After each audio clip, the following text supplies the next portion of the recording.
Am I audible?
Hello.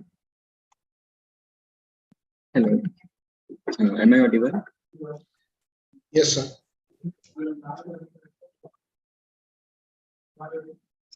Okay.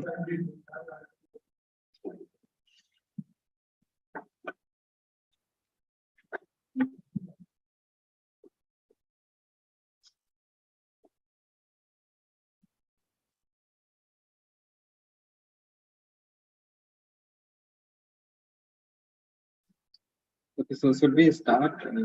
There's very few participants today. Is there a specific reason for that? Quiz 2. Maybe. Okay. Quiz 2 is the next week. Yeah, maybe. Yes, this Sunday only. Yeah. Not Okay. sure. Maybe. Okay. So I think this would start now. So this session, is the week 10 ensemble method. So we'll try to cover all the concepts. We will try to cover all the concepts of week 10. Okay, so let us start. And one more thing, so Saturday session, this week Saturday session, that solver instructor will be postponed to next week because you have the exams on Sunday, so that is not a good idea to keep the sessions on Saturday. And revision session will be there on Friday, 8 to 10 p.m. Okay, so I think you may have got information about this. If not, you will be given information about that. Okay, so how It's many? already on the calendar. Friday 8 to 10. Yeah, Friday 8 to 10 will be the revision session. So must be updated now. Okay, so how many of you have gone through the week 10 content? Only first two videos, sir. Okay. So you have the idea what is there in the ensemble method, what we are trying to do, right? Yeah. Okay. So what do you understand by ensemble methods?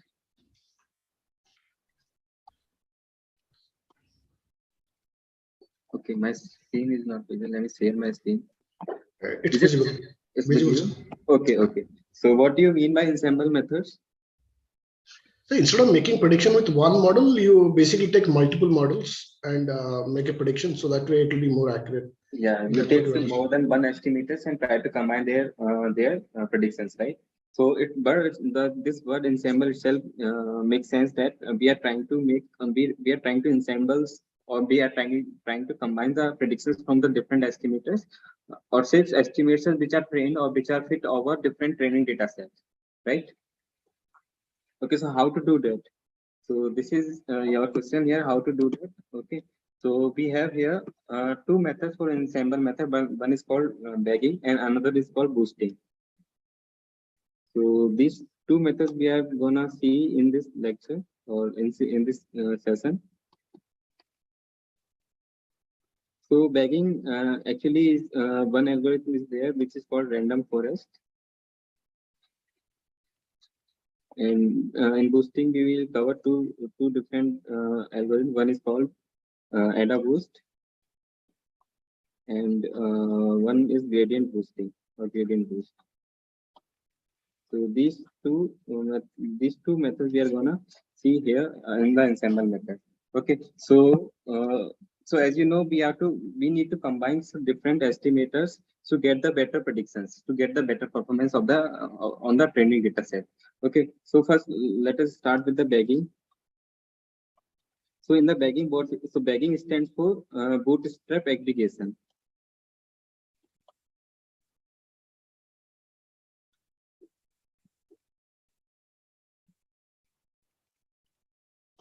Okay, so what is bootstrap? So it's basically with the replacement, you pick up samples with replacement. Yeah. So you sample from the training data set with the replacement. Let's say you have 10 data set, that example is given in the lectures.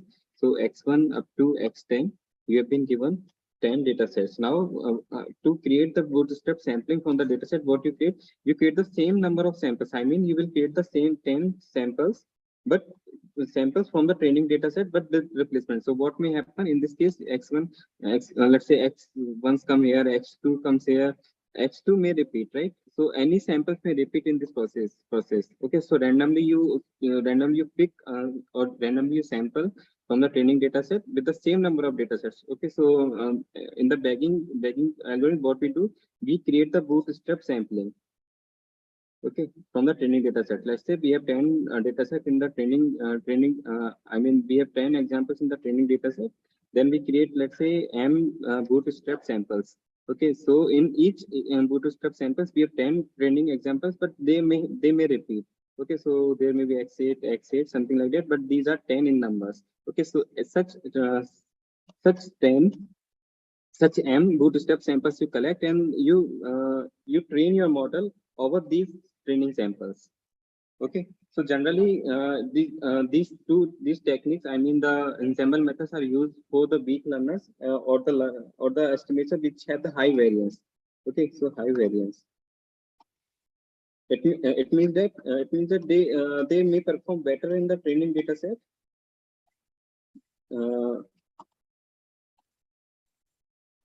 Perform better on training data set, but very rarely on the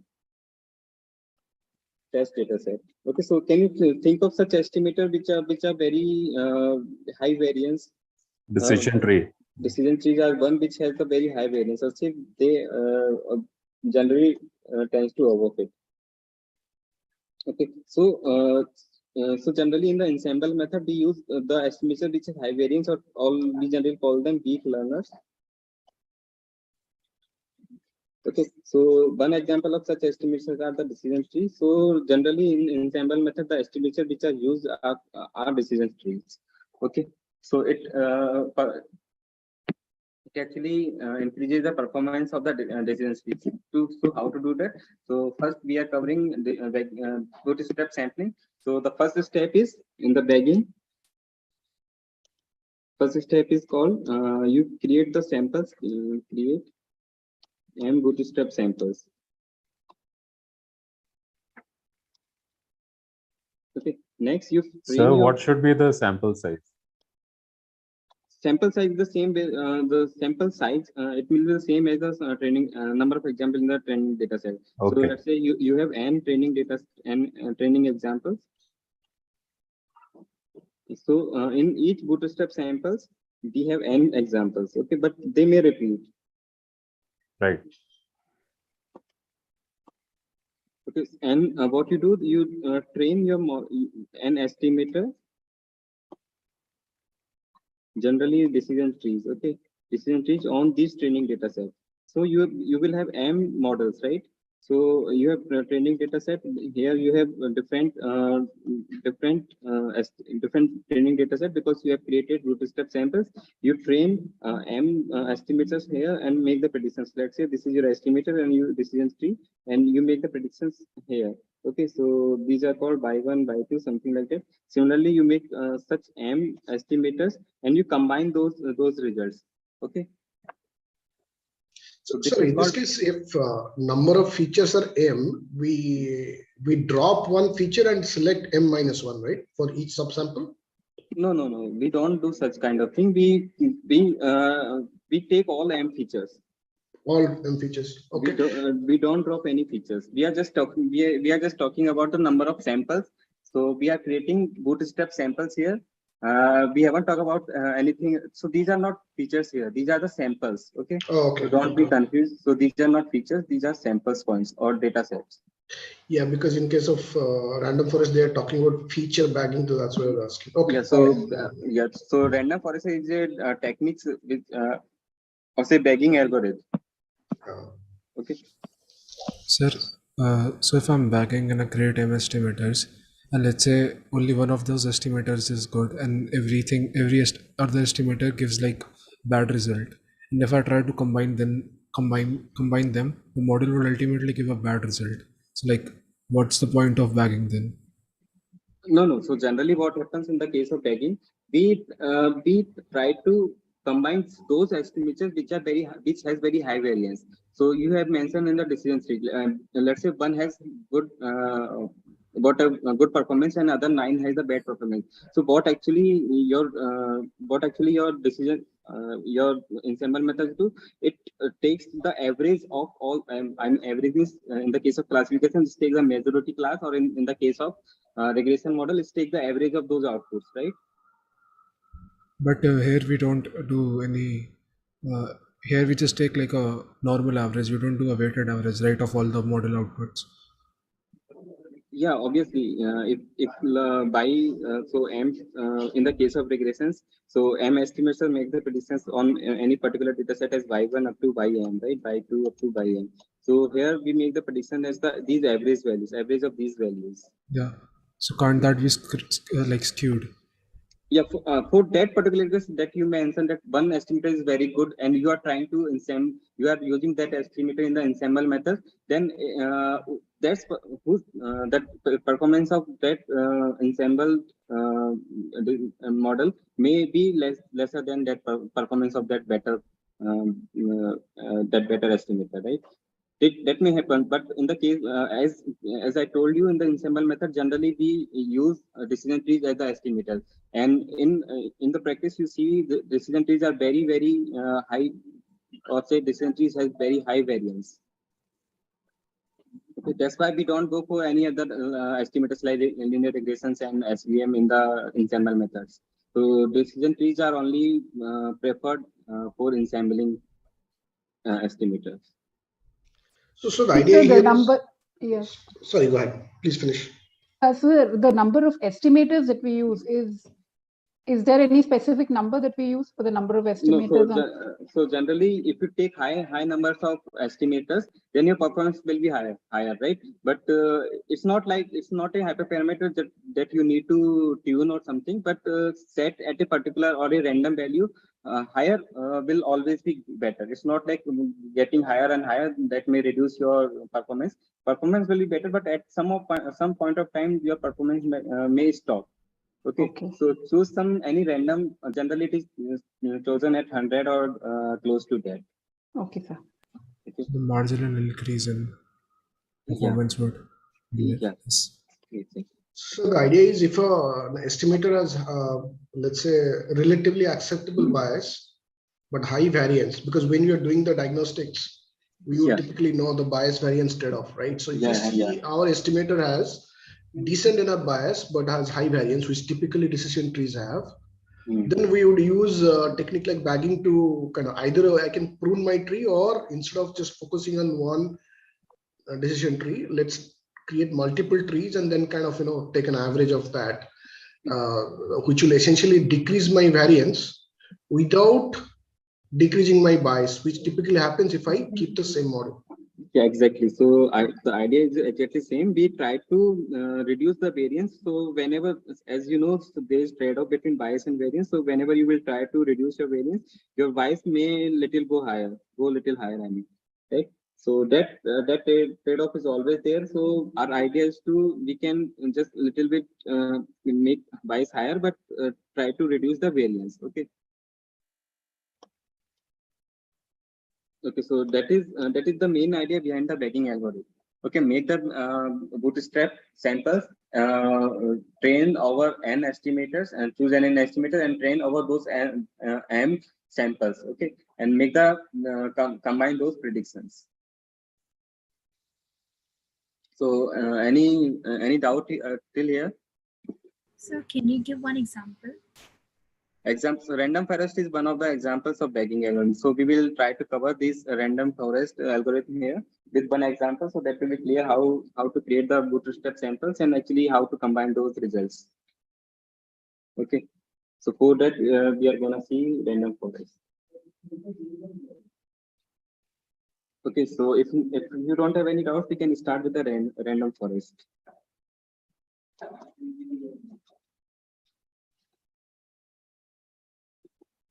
Okay, so it's a bagging algorithm.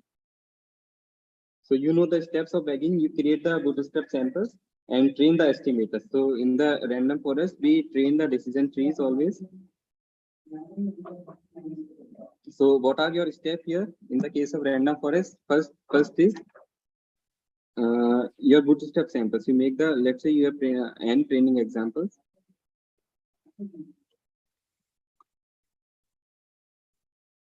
You every time choose bootstrap samples. Okay, so your first step will be make a bootstrap sample. Okay, and create a full size tree. That's gonna be your second step. Create a full size tree. So in random forest, you don't create bootstrap, right? We'll choose a subset of the data, random subset. Generally we take the bootstrap samples, or yeah, exactly. So we also we need not to have the trend in the train. That bootstrap sample need not to have n. Okay, n samples need not to have n samples. Need not be size n. Okay, so it may be subset of some sub samples of training examples from the training examples, right? So but to create the full size tree, this is the second step, but always remember you have to take the subset of with the subset of features. You never takes all the features, so number of features is your key hyperparameter. So our design matrix X is n cross m. So I'm decreasing both n as well as m. No, and you need not to worry about. You just take a samples. You just create a samples from the training examples. So, Okay. so if I'm not changing n, then I'm only changing on my whatever, like m, basically. Sorry, if you are not changing n, then So let's say my training sample is, let's keep it simple, right? Let's say we have got 100 examples, and let's say our data set has 10 features. okay. So it was a 100 cross 10 design matrix or X matrix, right? Okay. Now we build a tree and whatever bias variance we have. Now we decided, okay, let's do some bagging, right? So if that is the case, so now I have to first step, make a sample, bootstrap sample. So when we say need not be of size n, which is 100, can I choose 50 or can I choose 60 or 70, something like that, which can be a random subsample of my training sample?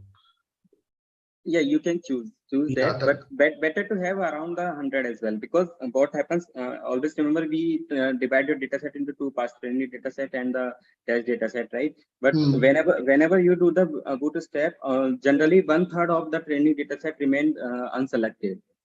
So okay, so that is a probability concept here. If you choose randomly, generally in 1/3 of the data set remain unselected. Okay, 1/3 data set. So this 1/3 data set is used for the test.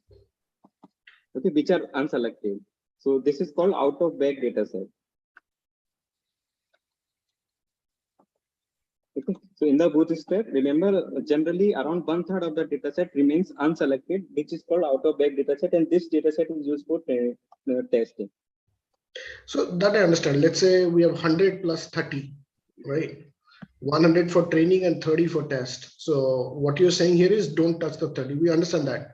Let's say our training is 100. That's what we discussed, right? So I think that part is clear. If you are creating Bootstrap samples from that 100 samples, so there may be case that you have selected some samples repeatedly or multiple times. Oh, I see. Okay. Yeah, Okay. got So it. so in that manner, some samples may remain unselected, and if Got if it. you, Got it. I think that was a sampling without replacement. Yeah, got it. sampling with what- replacement. With the replacement, yeah. Yeah, So with what is this replacement. probability theory? Can you just, because I've forgotten where it'll only select about 1/3. I mean, 1/3 will be unselected, 2/3 will be. Yeah. So what I'm saying here is that once you So- select with replacement, generally 1/3 of the data set remains unselected. Yeah, what is that theory called, sir? It's a asymptotic n by e basically, right? 1 by e probability. Yeah, so that is around comes around 1 minus 1 upon n upon something like that, right? Limit, yeah, that so, actually. So it actually tends to n upon e, something like that. Yeah. Okay.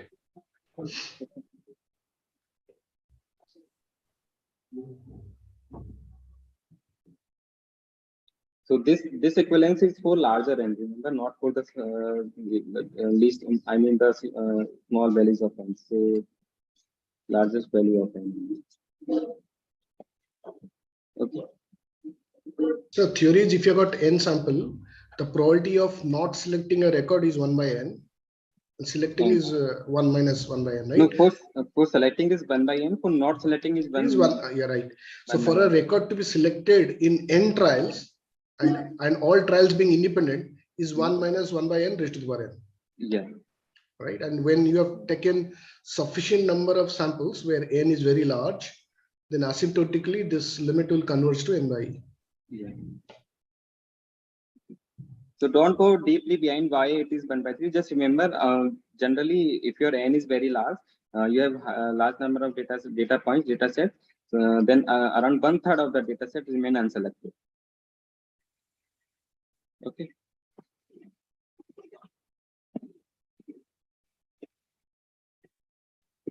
So first thing is you have to create Bootstrap sample. Second, you have to create a full size tree. But remember, never take all the features to create the full size tree. Why we are doing this? If we choose all the features at the same time, so all these sample, all this size tree size may have the same performance. Okay. So for have some different performance, we choose a subset of feature rather than all the subsets, all the features. So how will it have this? Sorry. Does that mean, sir, every time we run the random forest bagging, it is a different number of features? I mean, in the sense, different features that we select, or does it mean different? Yeah, different features. Randomly, you randomly select subset of features. Okay. And generally, that number of the size of feature, I mean, the size of that subset is root m. Root m. M is where number of features. Okay. Okay, sir. Okay. So another clarification: why will it be the same? Because my sample will be different every time I do a Bootstrap. So will we give a different? Yeah, it may give different performance, but somewhat similar kind of tree you will get. Because remember, in the tree, we try to split at each and every possible nodes. Okay. Okay, and it try to fit each and every training data set. Okay, so I got it. So why do we take root m? Root n, why we do that? So it's actually this number of feature is a hyperparameter, and some research shows that this is an optimal values for n. Number of not n. So this is some optimal. It's not exactly optimal, but somewhat around this value. So you have to you have to tune this parameter number of features, but tuning here is not that hard because value around this is somewhat give you the better performance of that ensemble. I mean the random forest. Okay, why exactly root m? I'm also not sure, but you can see that it's one optimal values for that number of features. But still, you have to tune this parameter. So for setting number of different candidates for number of features, you can set around root m. That will be give you better option. Okay. So I think somewhere in the video, somewhere I read either square root of m or log of m plus 1. I don't know which one. Yeah, somewhere root m or log m plus 1. So generally it's set to around root. So generally it's set to root m. Okay. So in this example, if we had let's say 10 features in the original sample, square root of 10, 3 point something. So we'll round it up to 4 or round it down to 3, typically. Typically around the roots. Okay, so let's take one examples to. Okay, so we'll take those examples that we have already seen. This example I think will work for us. Here I will reduce the data set just because to do computation CG. Okay, so remember here this is your classification data set, and random forest can be used for regressions and classification both. Okay, so here what we have some 1, 2, 3, 4, 5, 6, 7, 8 samples. Okay, so 8.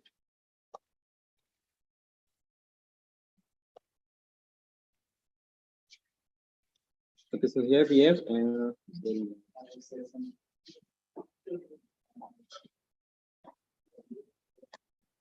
so is this image is visible, this data set? Yes, sir, visible. Okay, so we have 8 examples here. So what are your steps? Now you will create and 4 features, right?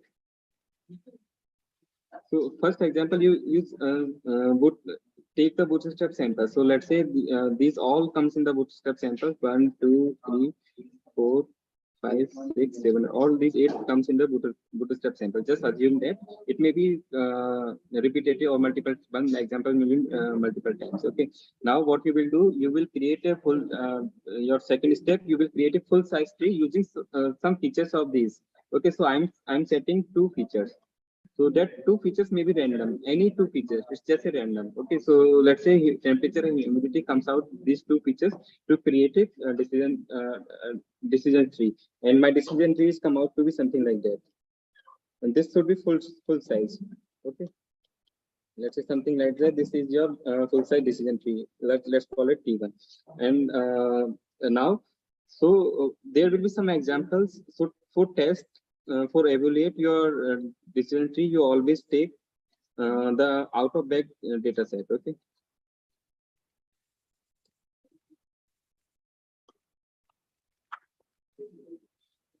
Now you will check the or you need not to perform. You need not to check the performance at the same time. You will see here. You can create the second tree as well. Now to create the second tree, again you will take the bootstrap samples. Again you will choose some random features. It may be different features. It may be same features, and you will create again this again a tree. Okay. So this time let's say this tree comes. Okay, so let's call it TC. So as such trees you makes. Okay, every time you take bootstrap sample, every time you choose some random features. Okay, let's say T1 to T2, and you have trained 100 decision trees. Okay, now you combine those results. So for some data set, let's say one example comes in, you make the predictions over these 100 trees. Let's say the predictions come here. Yes, here comes no, and yes and no, something like that. Predictions will be there, right? For that example, what will be the final prediction?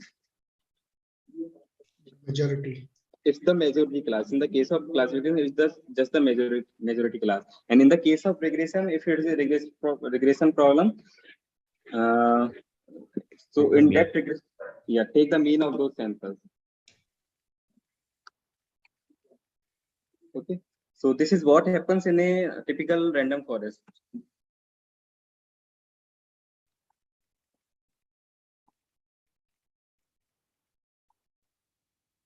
So any doubt till here?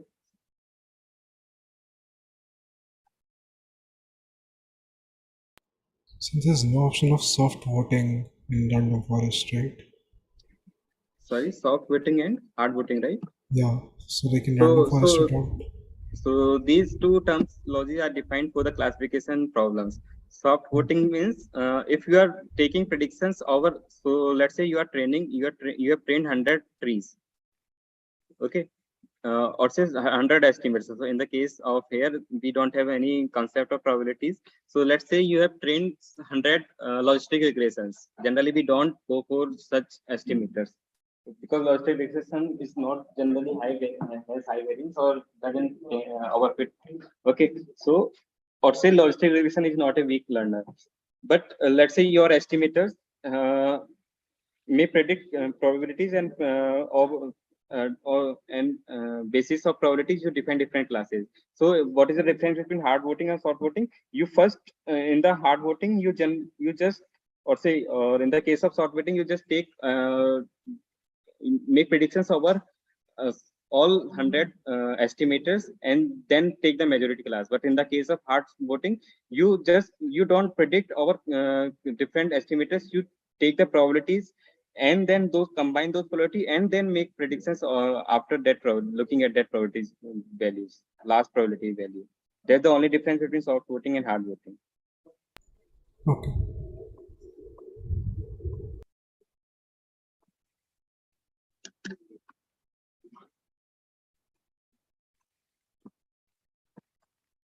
Okay.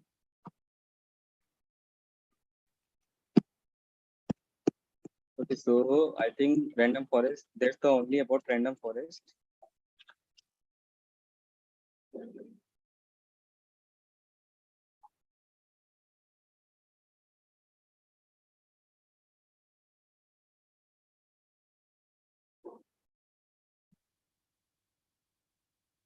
Okay, so I think we should move around, move to boosting now.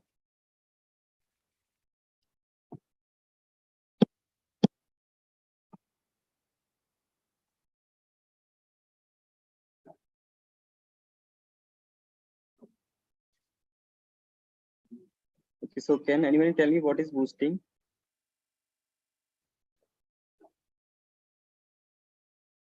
So unlike the bagging where we are changing data here, you keep the data constant and create multiple models from the same data.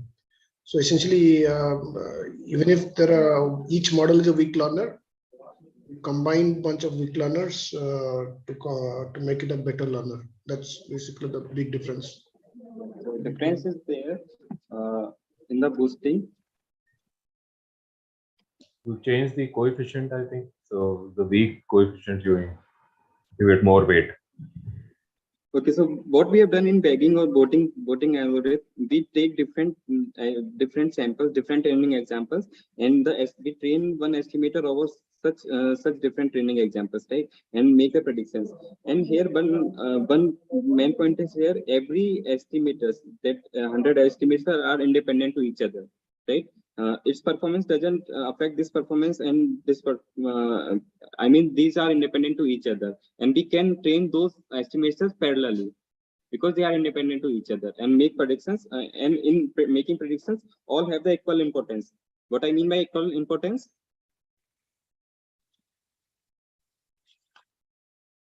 So all have the equal importance. What does that mean? We doesn't give any higher importance to any estimators that we are gonna do in the boosting, right? So this is one thing. Here we can train all the estimators parallelly.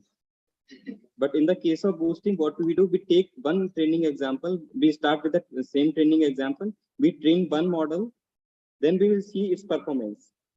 Based on this performance, we train the next estimators. Let's say this is first estimator, second estimators.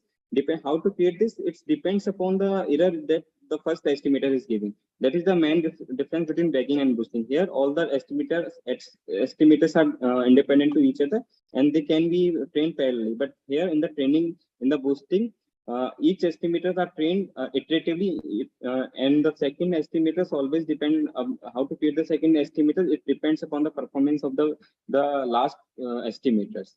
Okay, so how to do that we are gonna cover here.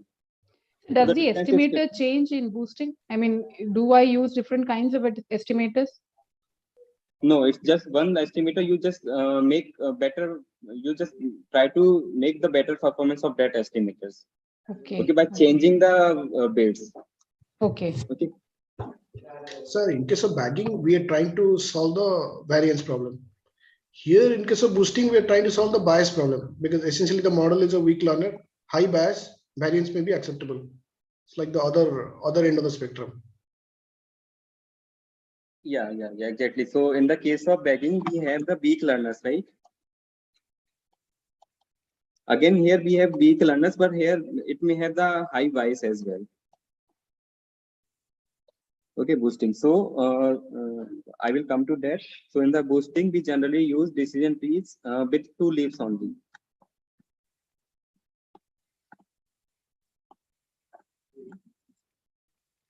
So 2 leaves, this particular terminology is called stumps. That's just for ADA boost, right? Yeah, ADA boost. So we are coming for the ADA boost now. So boosting, there are 2 different algorithms. One is called ADA boost and second is called gradient boost. Okay, so in the ADA boost, we generally take stem. Stem is the decision tree with 2 leaves. Okay. So it will be better if we can explain this using one example. Otherwise, this algorithm, if you go mathematically, it may confuse. Okay. So this is one regression example.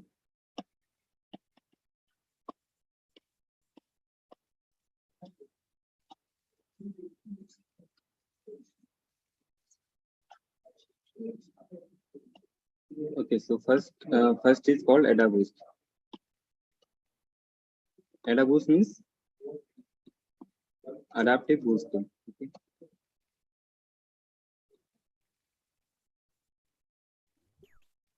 So in these, the estimator is always decision tree. We can't take any other estimate. Generally, assemble methods are used only for weak learners. Okay. You can use others, but doesn't make any sense because if linear regression itself is giving better performance than by to combine the result different linear regression model regression. Right. Okay. Okay, so here is one example. Here we have 3 features: present price, kilometers, and age of that car. So it's a car data set, and this is the label. What is going to be the selling price? We have seen this in the last session. So same example we have taken here. We have taken only 6 data set here. 6, not 6, 7 data set here. So what you will do in the case of adaptive, all these you will use for the training. Testing for you have already separated the testing data set. Okay, so this is your training data set. Now first task is you have to assign some sample weights. Let's say I'm assigning, so sample weights means let's say sample weights I'm assigning for each and every example. You have 1 to 7 example. So in every example, you assign the sample weight. Sample means weight in the training these examples, how much importance you will give to that particular example. So for initial steps, you will assign the equal importance to each and every example. It means what will be the sample weight in that case. I'm assuming that I will take I will give the equal importance to each and every example. It means if there are 7 examples, I will take the sample weight to be 1 by 7. Okay. Now these are my sample weight because now for the very first step, because each examples have equal importance, so I need not to worry about the sample weights for now. Okay. Now what is your second step? You have to first step is assign equal importance. Equal weights, we can say. Okay. Now second step here, you have to create the stump. So what is stump? Stump is a decision tree with only 2 leaves. Okay, so 2 leaves means you just split your data set once. Only punishability is there. So let's say in this particular case, you will split your data set according to age. Okay, so you already know that how to split your data set. So this comes out to be your decision tree. Is something like that. If it is less than 8, then this less than or equal to this. So all this example belongs to here, and all this example belongs to here, right? So this is gonna be your first model. And always remember, you need to create only stumps. Okay, now you will make predictions. You will check the accuracy of this model. You will find the error. So what will be the error in this case? So first tell me what are the misclassified points.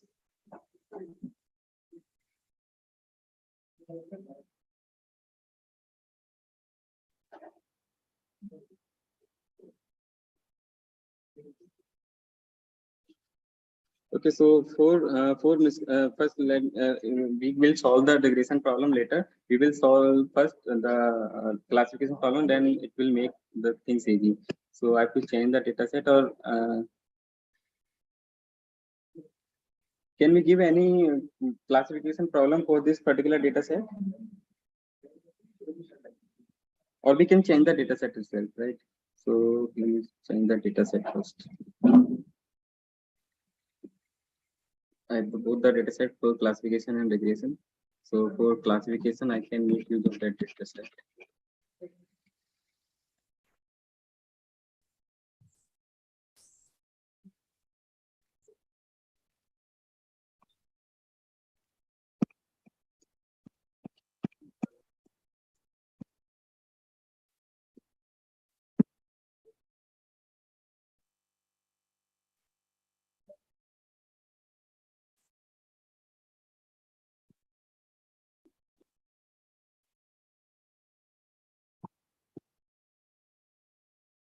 Okay.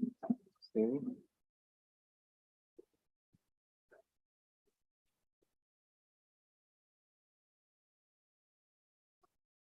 okay, so this is your data set. Here you have 1, 2, 3, 4, 5, 6, 7, 8 examples. 10 examples, you have 4 features, and this is your label. Okay, so for assigning sample weights, what will be the weights? Equal weights, right? So initial step, you will assign equal importance to each and every samples to training, for training. Okay, so 1 by 8, I'm assigning the samples. Wait. Now second step, you will create a stump. So what will be the stump in this case? Let's say this comes out to be temperature. Okay, and our temperature, we have something like that. This is 3. Okay, so here it will be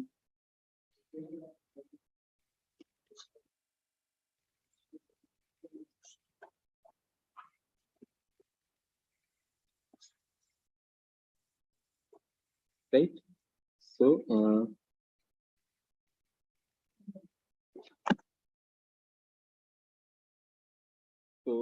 in this first node, what will be the examples?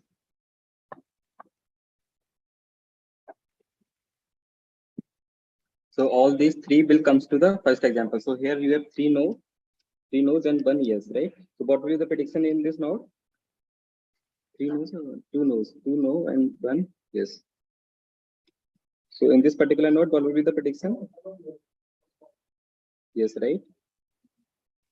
And for mild, if temperature is mild, you have 2 examples here, and 1 is yes, second is no. So 1 yes, 1 no, right? 1 yes and 1 no. So randomly you can choose the predictions here. I am choosing to be yes. And for cold, you have 3 examples again.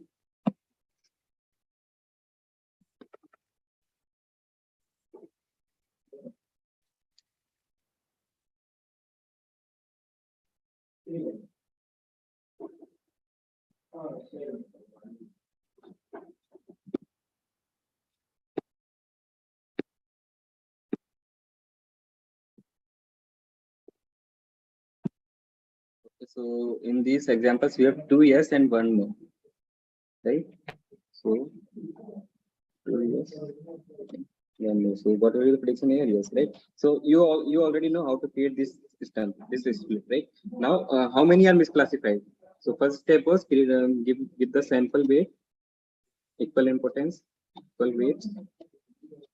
Second was create the stump.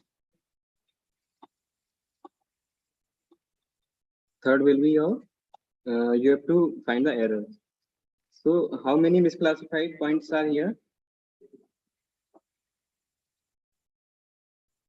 Sir, how the hot is prediction as yes? Here it was 2 no and 1 yes. So what will the prediction here? It will be No. no, right? No, right? So 1 is misclassified here. Which one? This point was misclassified, right?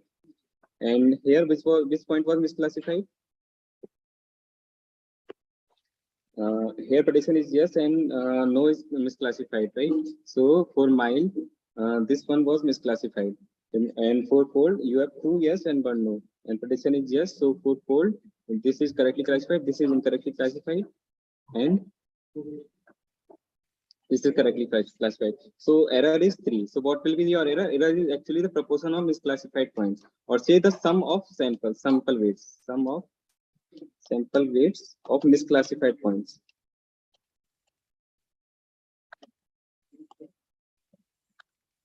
So what is the error in this case? 3/8. 3/8. So it actually error is the sum of sample weights, and since we have given the equal importance to each and every sample, it means that error is the proportion of the misclassified points. Okay. Now, what is your gonna be your next step? You will try to improvise performance of this. So how the performance is defined? So how the performance is defined? Performance is defined. It is called alpha, and it is defined at 1/2 log 1 minus total error. So this is your total error, and upon error, total error. This is how you define your performance. Okay, so so actually, if you look at the graph of this, let's say this is your total error, and this is your performance. So this is somewhat comes something like that, right? So here somewhat here in between it has 0 performance. So it means that if you have high total error, then performance of that estimator will be very low, and if you have very low error, it means that you have very high performance, right? So this is how you define your performance, and this is 0 here. So if the performance is in negative, it means that it is misclassified. It is very behaving very badly. It is misclassifying point rather than correctly classifying. Okay.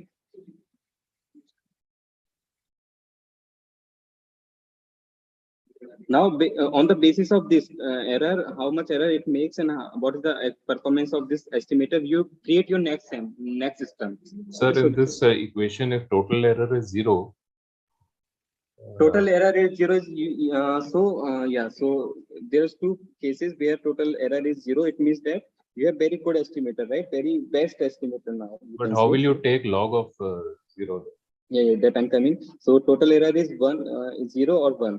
So 1 means that it's very bad, the worst estimator, right? 1 means because all the training example are misclassified. Or total error is 0. It means that all the examples are correctly classified. So to avoid such 2 cases, we add some epsilon values here, right? Or simply epsilon here. That's it. Or you can add here also epsilon, because if the division zeros becomes a problem to avoid this kind of situations. Okay.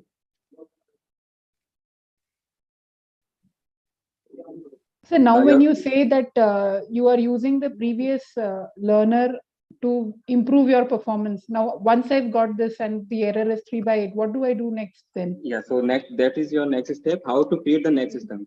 So since you have here you have given equal importance to each and every examples, what I will do here, I will select the misclassified examples and I will give the more importance to those examples, right? So here we have 3 misclassified points, this one, and this one. So these are misclassified points. So what I will do, I will give the more importance to these points. Okay, so how to so there is one formula for that. So now I will set my sample weights. I will increase my sample weight by 1 e raised to power alpha for misclassified point, and I will reduce for others which are classified. So by the factor e raised to power minus alpha for those which are correctly classified. Okay, so in this case, in this particular case, you have these samples, right? So here I will now new sample weights will be what? Here for misclassify, I will increase by e raised power alpha. So let me get it bigger and remove this tree.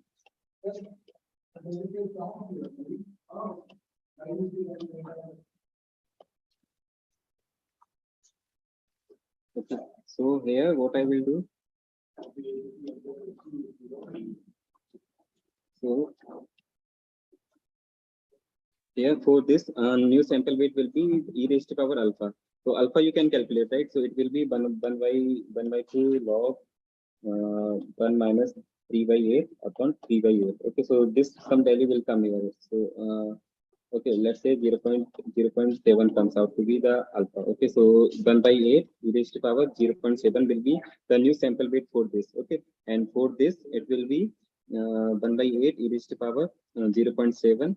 Here it will be 1 by 8 e raised to power 0.7. And for which are correctly classified, I will reduce the importance for those samples. And what with what factor it will be e raised to power minus 8. So e raised to power minus 8 and by 8 e raised to power minus alpha for all such examples. Now I will normalize those because remember these I'm giving and all sum is always 1.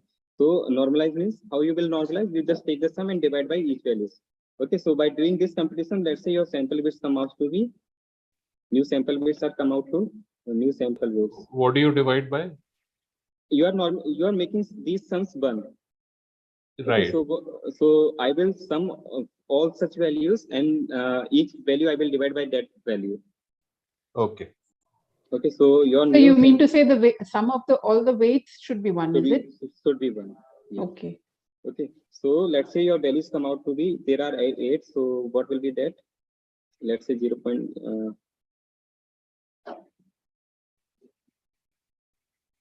Just you need to make some 1, so I can say to 0.2.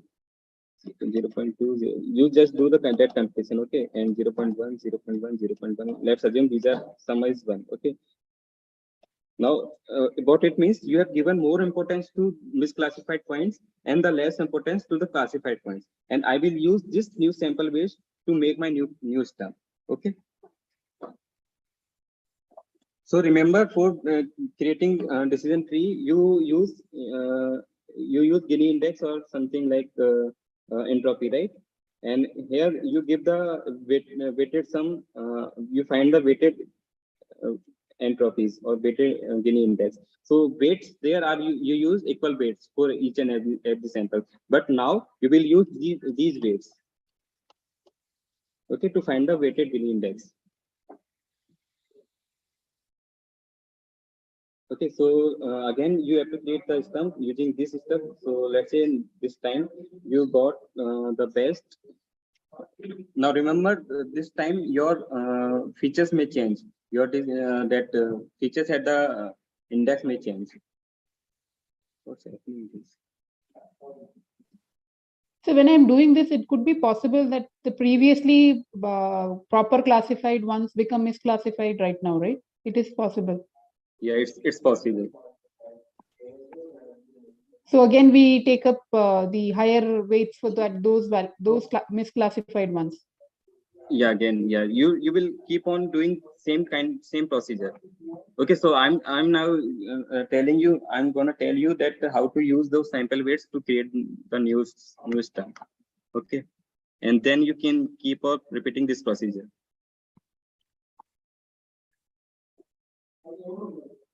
Just give me 1 minute.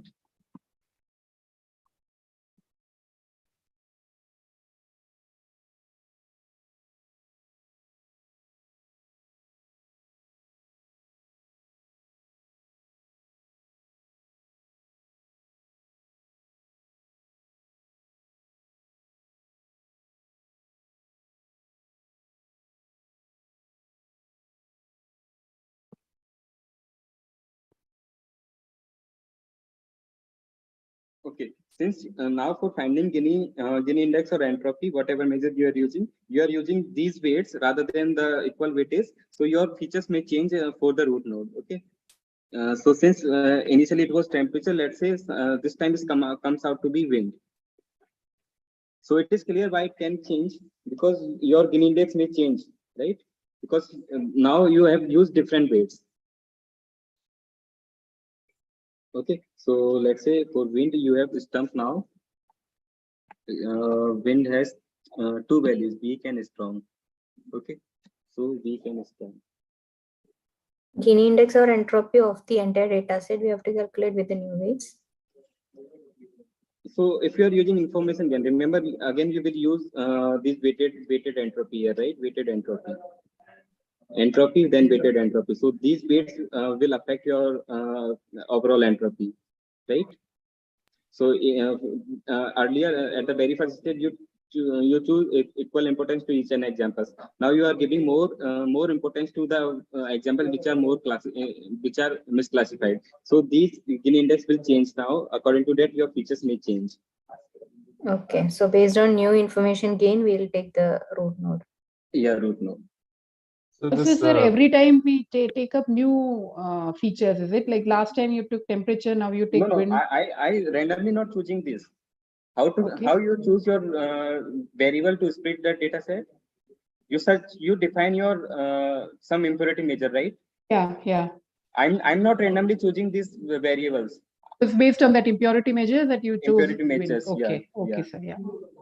so this performance formula which you're given, that is you can come down. That is natural log, right? Log by C. Yes. Okay. Okay, one more thing here. If you see, okay, this curve we have seen here. If you take the weighted, how much weight you give? So it is e raised to power alpha, right? So what is curve of e raised to power alpha? This thing, right? Right. And so if you have high performance, then you give the high weightage to that misclassified point, right? And for classified points, it is inverse, right? E raised to power minus alpha, something like that. So if you have a high alpha means that your estimator is performing very well, very good. So if your estimator is performing good, then you are giving high importance to the misclassified points. And if you are performing well, then you are reducing that sample weight for correctly classified by very low factor. Okay, because these are correctly classified, so you will reduce by less factor because its performance is good. Okay.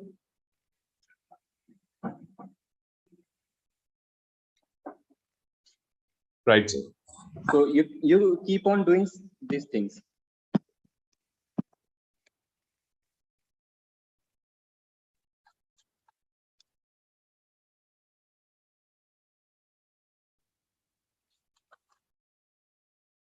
Okay, so any doubt here?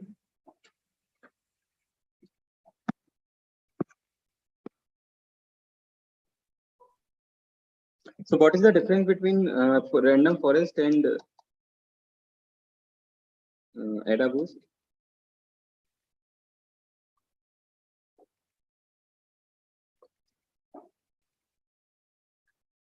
What is the difference in these two?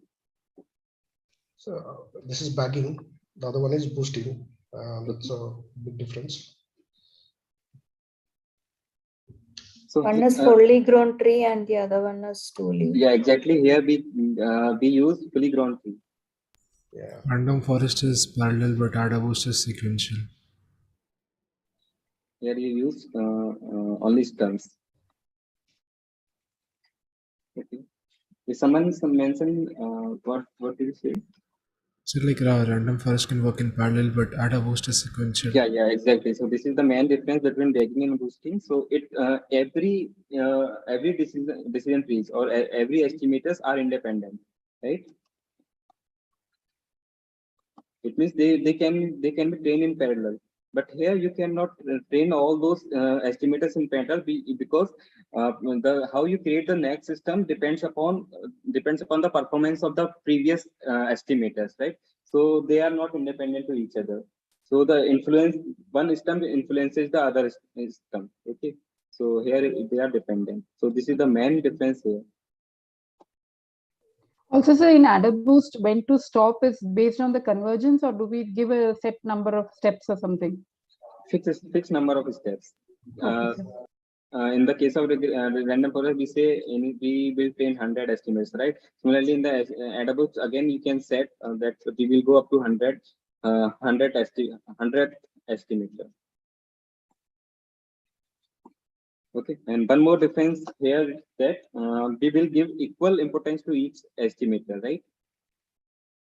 But in this case of AdaBoost, uh, we will, as I said, that the performance will depend that how you error or say that the how you creating the next system depends upon the error of the previous system. So you will giving more importance to the next systems to making the predictions. Okay, you are making prediction over for the last estimators, not for all the estimators. Okay, so this is the main difference between random forest and AdaBoost.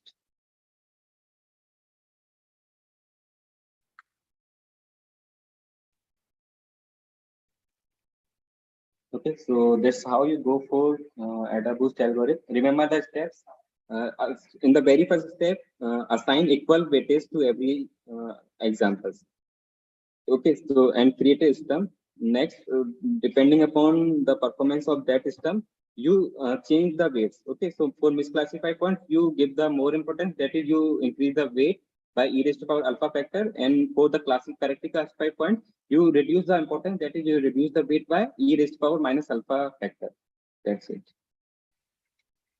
And then again, you keep on creating systems. So any doubt here?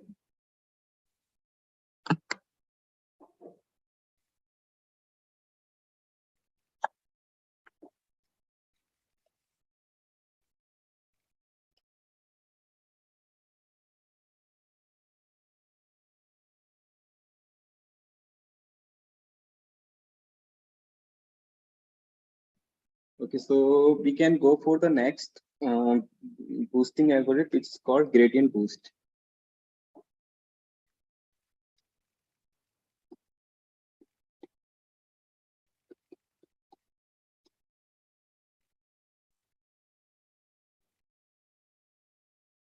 Okay, so what happens in gradient boost?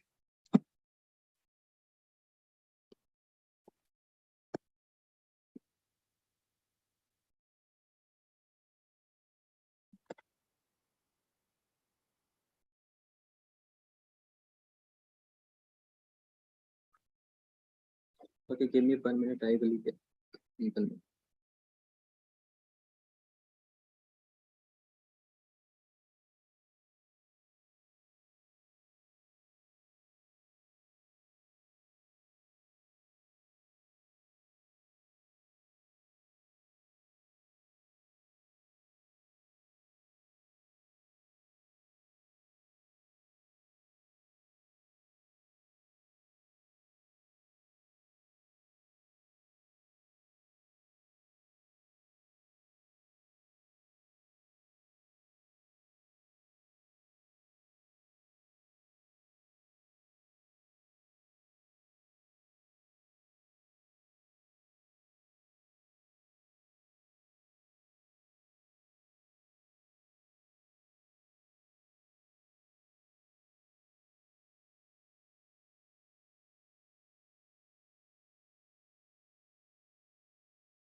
Okay, so what happens in the gradient boosting?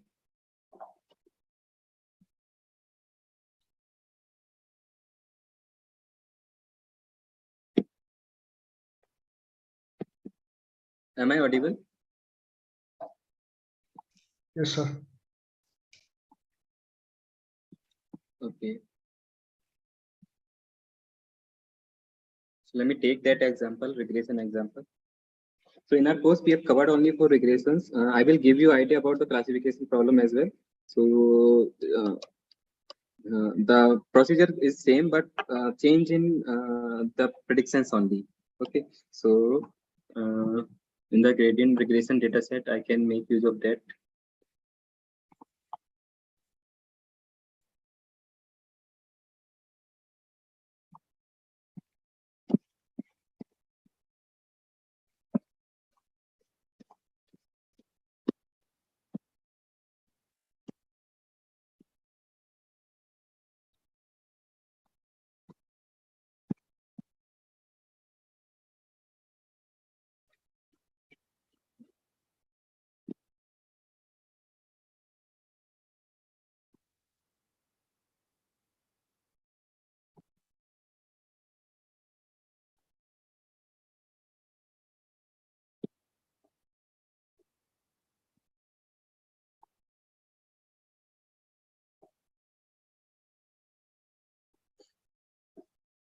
Okay, so here again you start with the predictions. Okay, so in the case of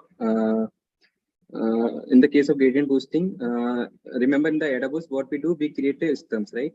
But in the case of gradient boost, we rather than creating stems, we create at the very first step you create one leaf. Okay, so what is one leaf? It's just a root node, right? And for the next step, you create the decision tree with some random number of leaves.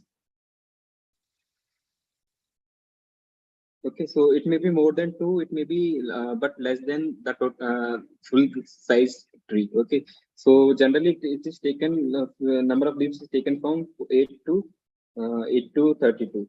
Okay, in general. Okay, so for here I will not take 8 leaves because it may be computational lengthy. I will take some 4 leaves or 3 leaves.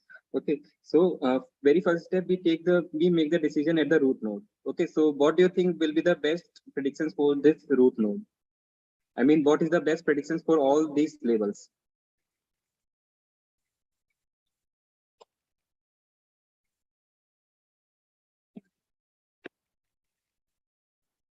What is the prediction? What will be the best predictions for all these values?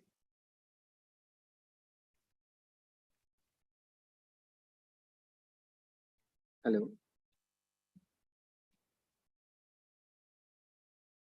The average selling Average, price. average, right? So it will be the average of these values. So sum over by i's upon n. So let's say average is coming out to be 6. Okay. So 6 is average. So the prediction value is 6, 6, 6, 6, 6, 6, 6. Okay. Now this is your first step. You always you make the predictions in the leaf node. Okay. Now next step is you have to create decision tree. Okay. So, but first you have to take the residuals.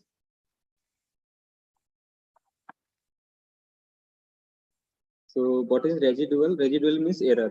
So what is the error here? So error will be this observed minus predicted. Okay, so this is observed minus predicted. So this will be minus whatever, minus 2.65, something like that, right? So minus 1.25.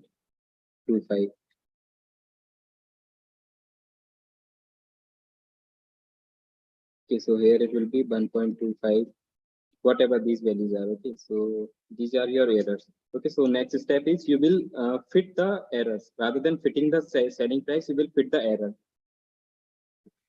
Okay, so for this decision tree, you will fit the error.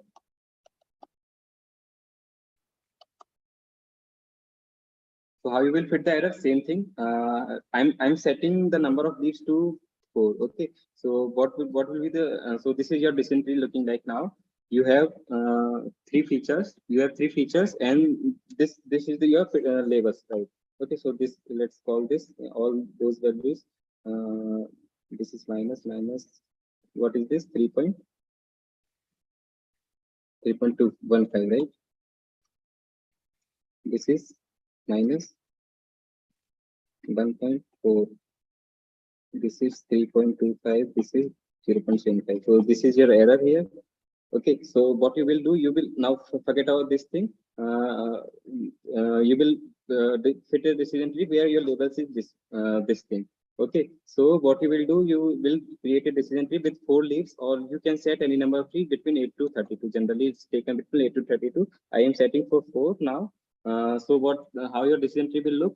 Let's say your decision tree has at the root you have A's. So here A's is less than or equal to 8 and greater than or equal to 8. Here, so you have 4 leaves here, 2 leaves here. So I will again split these leaves. So I'm using 4 leaves. Okay, so this is your 4 leaves tree because these are free, and here it may be some other. It can be kilometers, and here it can be A's again or something present price, right? Anything will be there. Okay, so these are your predictions. So here you will make the predictions. So how to make the predictions here? So remember, we are fitting the labels with this error here, not this selling price.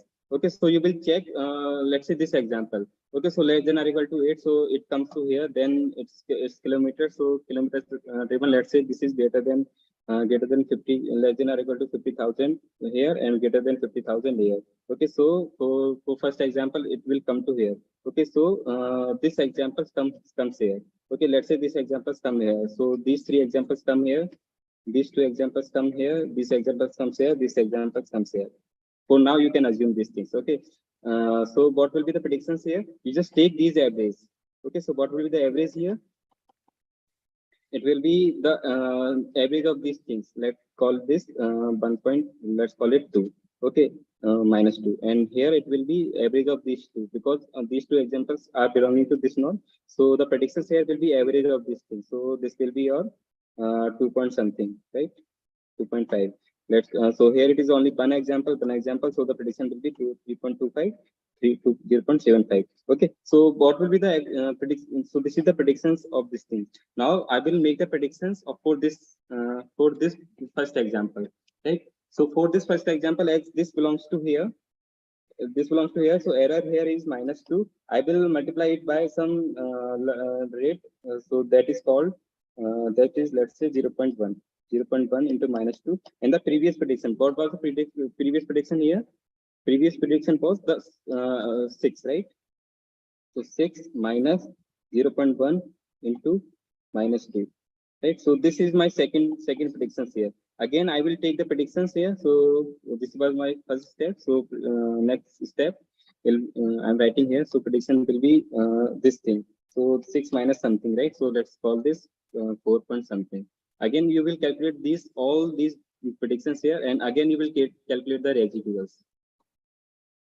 Right? So residuals will be this minus this minus this. Okay, so this is clear how to make the predictions in every step.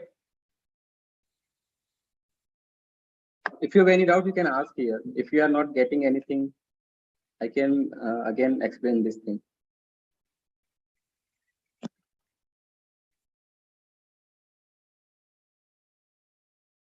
So this, my one clarity required, this tree is now found with your label as the errors.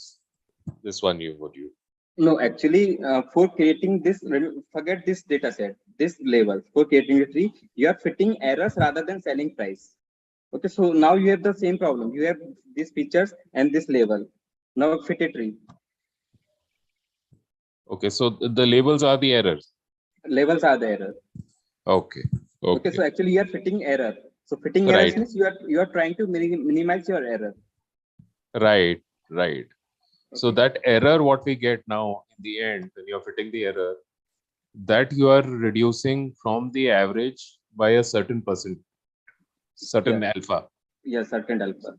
So that alpha can be any value, or is it? It's generally taken between 0 to 1. If you so how do we do one thing, you write the actual values. I just take the randoms value here. I didn't do any computation here. So average will be something, right? So for average will be something here 6 minus, and this error will come out to be right. And you will make predictions for let's say for one example. In this node, only one example belongs. So this is 6, right? This is 6.75 and some average value. And remember the residual will be here, and prediction is the residual. So 6 minus something, you will again get the same value, right? Right. Right. So here it is trained. So since each and every value will try to get the same prediction, so there will be training loss will be 0, and error will be high. So to avoid such things, we generally take value of alpha rather than just adding these predictions in the previous predictions. We take previous predictions plus alpha So I time can't hear prediction. you. Hello. Hello. Am I audible? Yes, sir, you are.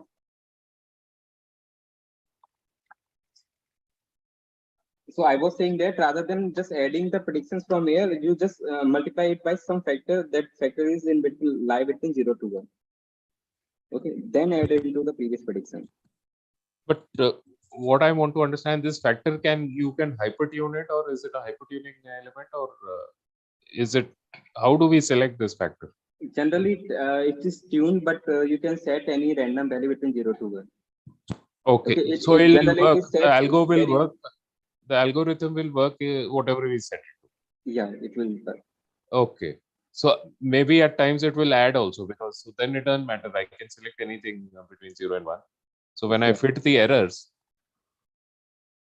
like you said, 6 minus 0.1 into minus 2, maybe next time I have to add it. If I select, say, instead of 0.1, I select 0.5.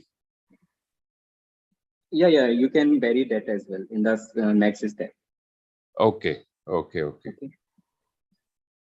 Okay, so what I'm getting is, this is basically now changing my mean with every step by minimizing my error with each fit. Changing your mean, you are not changing your mean, you are changing your predictions. First, in the first step, Prediction, right? I'm changing my prediction. Yeah, which is the mean. You made predictions as the mean, right? For each and every value. Right. Next step, you will find the residual. Residual means observed minus predicted. So observed was this thing, these things, and predicted. These were the observed minus predictions, right? So these are errors. So in the next step, you will fit the errors. Okay, using decision trees. So the algo will stop when my this actual label, which is selling price, minus whatever I'm predicting, comes to 0. So that is the. No, you need not to make it 0. Close to that. Okay, you never don't make the training error. It'll never come to 0. Okay. Yeah.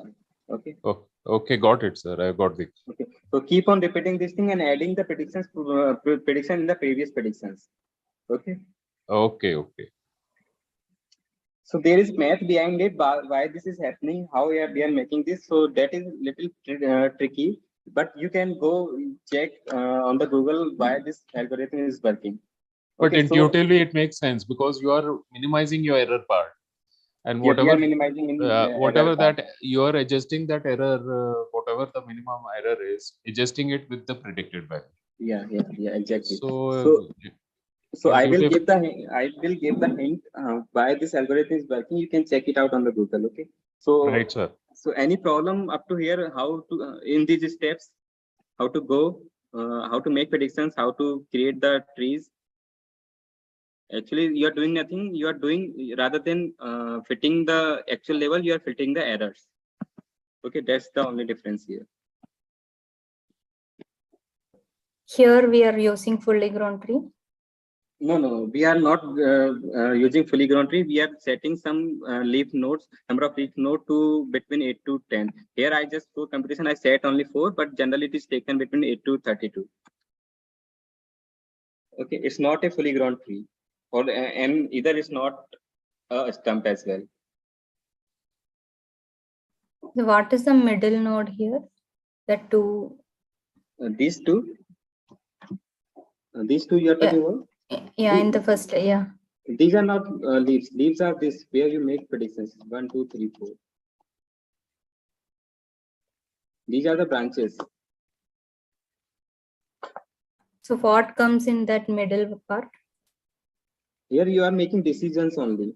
You are splitting here. Once your data comes here, you make predictions. Let's say for first example, you will check whether age is less than or equal to 8 or not. So here it is goes to this node. Again, this example comes here. Then again, you will check the second feature, this feature, kilometers. So if it is less than 50,000, then it goes here. Otherwise, it goes here. Once it is comes here, you will make predictions for that example. Okay. In the leaf nodes, you make predictions. Okay. Okay. So you're giving some reference material for reference for what? You're saying to understand the math behind it, I'll give you some. Yeah, so I will just give the hint how to do that. Right. You can Google it out, right? So Right. actually what we are doing, we define one error for gradient descent. Okay, so in the case of regression, we define sum of SSE as the error, right? Loss function. Okay, and we make the predictions here. So your target is you try to minimize this error. So what is this sum of squared error? This is sum of observed minus predicted, right? Right, so squared. Yeah, squared over this. Okay, so for minimize this, you take the gradient of this with respect to the predicted variable, right? So what will be this? What will be this? This will be just summation over O minus P. Yeah. Right. So and that's where this name comes from, that gradient boosting, because we are taking the gradients, right? Okay, right. Okay, so that's why this names comes gradient boosting. Okay, so at the root node, I'm making prediction now. Okay, so remember this thing, if you set equal to 0, what will be P here? It is sum over observed values upon n, right? So this is the mean. So at the root node, your predictions is always mean. So very first step, this is your first step.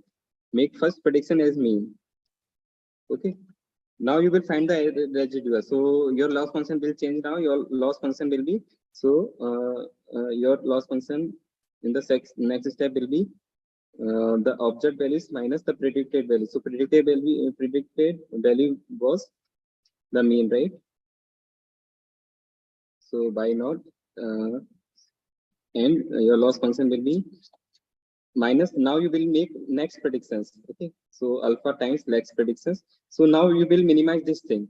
Okay, so you will again take the derivative with respect to the next predictions e1, and again so this is sum over such things. So again if you solve this thing, your this p I has come as the average of errors.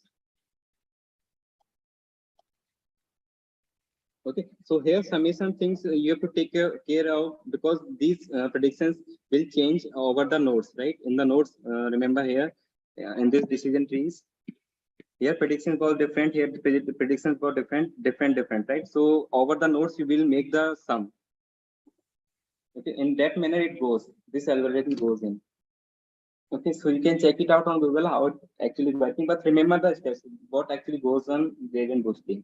Okay, start with the root node, make predictions, then take the residual, fit the decision tree over the residuals, again find the predictions, then find the residual, then again make the tree on the residuals. So keep on repeating this procedure. Okay. But so when you say that the leaves, I mean, the fully grown tree would be between 8 to 32. For every node, we do this process? Yeah, for every step we do the process, same procedure. But we never grow a full size tree. Okay. We set a certain number of leaves. Okay, sir. Okay. But this scenario changes a little bit in the case of classification problem. So that is not covered here in our lectures, but for remember here we have taken loss function as the sum of squared error. But in the case of classification problem, the loss function is taken as what is that?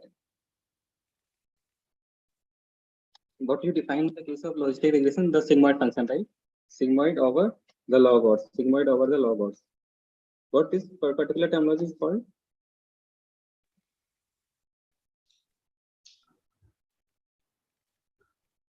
Logit. No, log odds is called logit.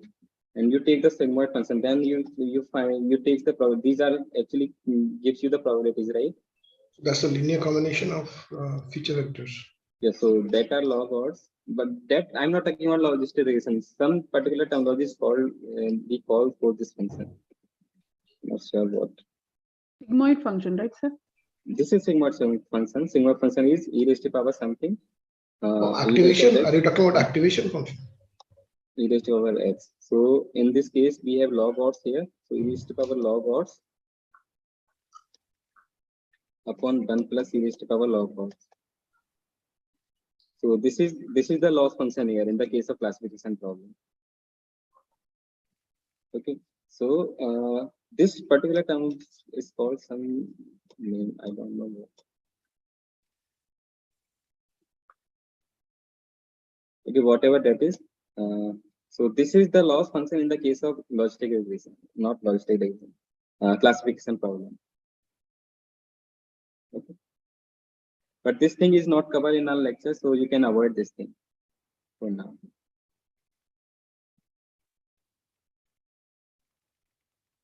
And procedure goes in the similar manner. You find the loss.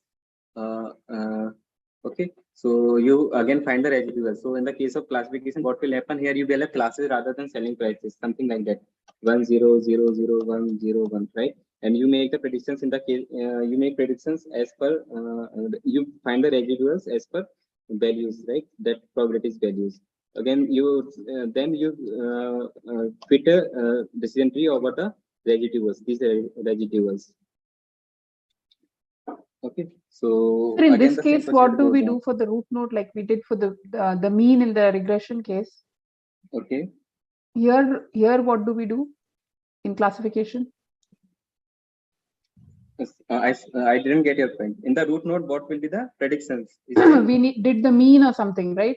Yeah. For the prediction. So here, what do we do similarly in the classification case?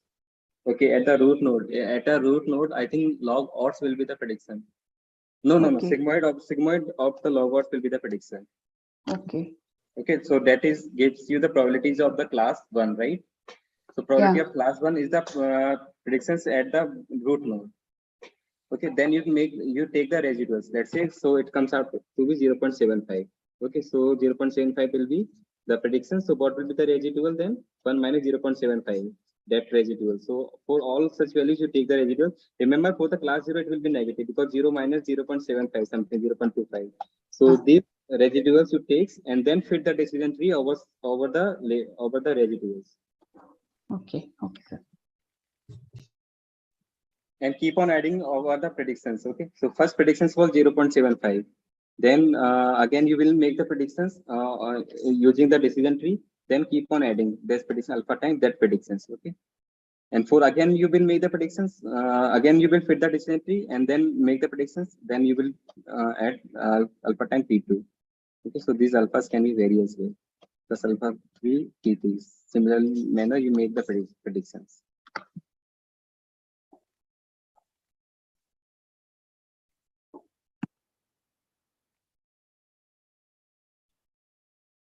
Okay, so this is all done. So anything left?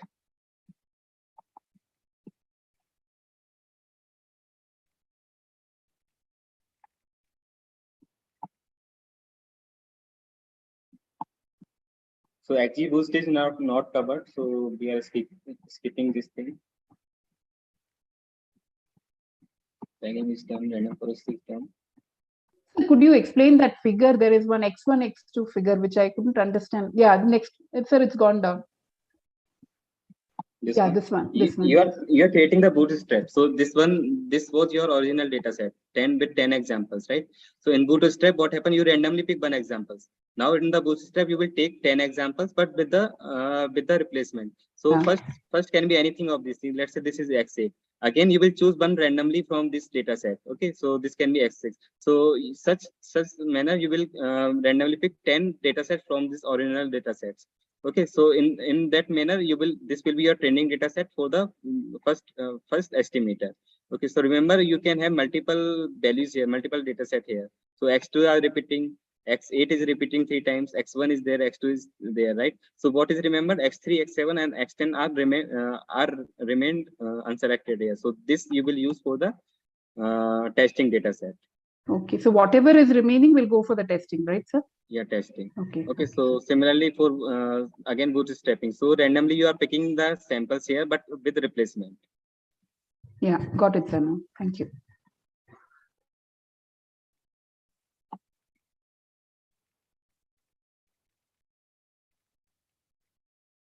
Okay, so in the random forest, number of features and number of classifiers that I told you generally set to hundreds. These are two hyperparameters. Okay, so features generally set to root m. So for tuning, if you give the candidates for this, so generally given around the root m value. Okay, so boosting we have covered for ADA boost and gradient boosting. Okay, so all these things are done. ADA boost, yeah, I think we have covered everything here.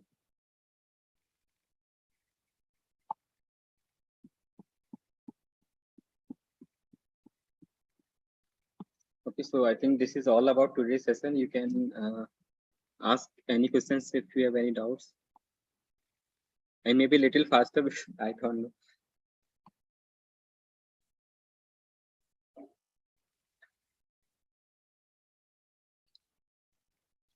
Okay, so if you don't have any doubts, we can close it now.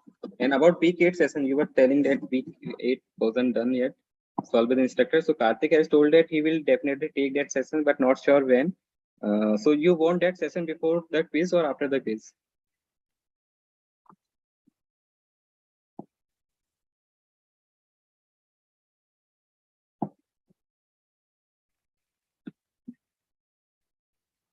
Or he will inform you about that sessions, but definitely that week 8 session will be there, and revision session will be on Friday 8 to 10 p.m. and Saturday session will be postponed to next week. Okay, so week remaining things. What are the portions for the quiz, sir? Week 1 to week 8. Week 1 to 8. Yeah. Generally, most of the questions will be week 4, week 5, 6, 7, 8. Fine, sir.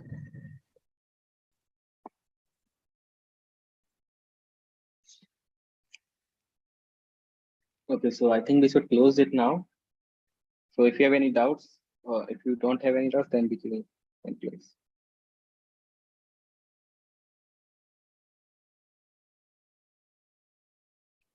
Okay, so thank you everyone. We're closing it now. Thank you, sir.